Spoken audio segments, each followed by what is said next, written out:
చెప్పమ్మా, ఇప్పుడు ఈ సన్ స్క్రీన్ రాసినా కదా, మీకు సన్ స్క్రీన్ కావాలన్నావు అండ్ సమ్మర్ లో కదా, ఎట్లా వాడాలో తెలుసా? ఒకసారి చూపియు.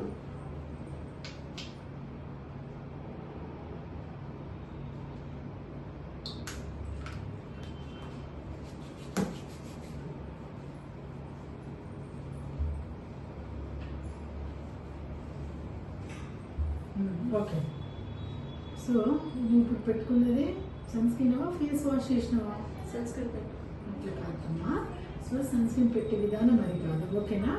సో ఈ సన్ స్క్రీన్ కదా, దీన్ని ఇట్లా ఓపెన్ చేసుకుని బాగా చేసినావు. సో మన ఫేస్ తగ్గట్టు క్వాంటిటీ తీసుకోవాలి. చిన్న ఫేస్ అయితే కొంచెం క్వాంటిటీ, బ్రాడ్ ఫేస్ అయితే ఎక్కువ. సో మనం వాడుతూ ఉంటే మన క్వాంటిటీ తెలుస్తుంది. ఇట్లా తీసుకొని ఇలా పెట్టుకోవాలి. నువ్వేం చేసినావు, ఇట్లా ఇట్లా ఫేస్ వాష్ చేసినా పెట్టినావు, ఓకేనా?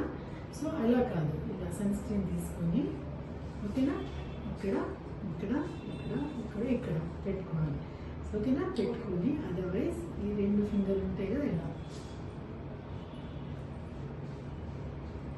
ఇలా పెట్టాలి, ఓకేనా? కానీ నువ్వెలా పెట్టావు? అలా పెట్టడం వల్ల ఏమవుతుంది, స్కిన్కి ఏమన్నా ఫేస్కి ఏమన్నా మిగులుతుందా? మొత్తం ఇట్లా చేతికి ఇట్లా ఇంకేం మిగులుతుంది, చేతికి అయిపోతుంది, ఓకేనా? సో అది రాంగ్ మెథడ్. కాబట్టి ఇక్కడ తీసుకొని మంచిగా ఇలా పెట్టుకొని ఇలా పెట్టుకొని ఇట్లా ఈ 2 ఫింగర్స్తోనే ఇలా పెట్టుకోవాలి, ఓకేనా? సో మనము కొన్నింది ఇంపార్టెంట్ కాదు, మనం ప్రాపర్ వేలో వాడుతున్నాం అనేది ఇంపార్టెంట్, ఓకేనా? Okay, yeah.